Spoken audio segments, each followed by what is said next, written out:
नमस्कार दोस्तों, आज चलते हैं फिर इतिहास के प्रश्नों को देखते हैं। पहला प्रश्न है, इमाम गांव पुरातात्विक स्थल कहाँ पर है? तो कहाँ पर है ये?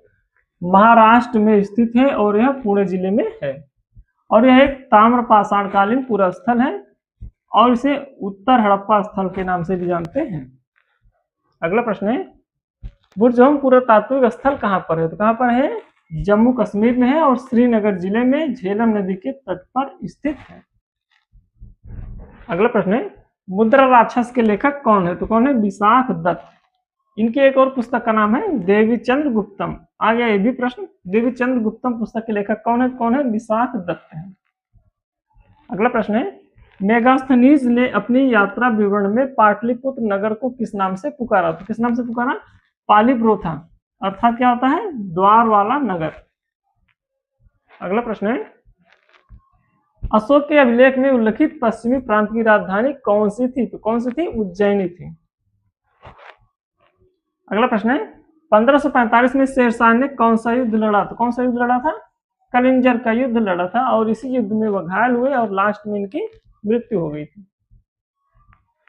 अगला प्रश्न है, दक्षिण भारत में मदुरई के सल्तनत साम्राज्य की स्थापना दिल्ली सल्तनत के किस शासक के काल में हुई? तो किसके शासन काल में हुई थी? मोहम्मद बिन तुगलक के काल में हुई थी। अगला प्रश्न है, दिल्ली सल्तनत के किस सुल्तान के पास दासों की संख्या सबसे अधिक थी? तो किस पास थे?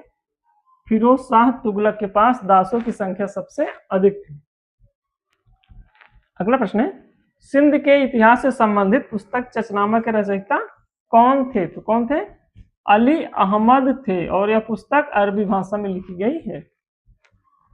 अगला प्रश्न है, भारत पर आक्रमण करने वाला प्रथम तुर्क कौन था? तो कौन था? सुबुक्तगीन थे और यह महमूद गजनवी के पिता थे। अगला प्रश्न है, मौर्य काल में उपधा परीक्षण क्या था?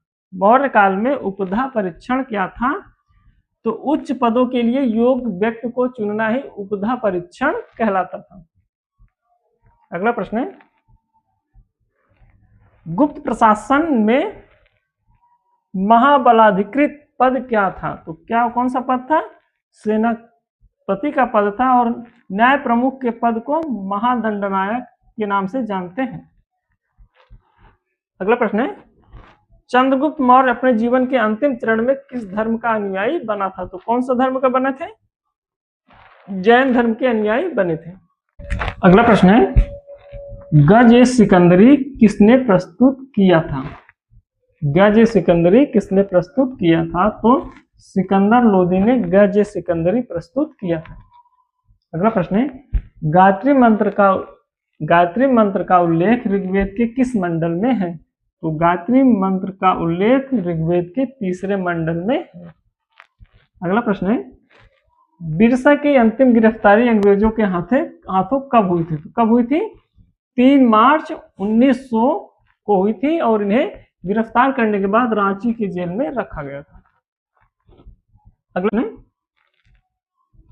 यूरोप में हुआ प्रसिद्ध क्रीमिया का युद्ध कब हुआ? तो कब हुआ था? 1853 से लेकर 1856 के मध्य हुआ था। अगला प्रश्न है, रक्त एवं लौह अर्थात ब्लड एंड आयरन की नीति यूरोप में किस नेता ने किया था? तो किसने किया था? बिस्मार्क ने किया था।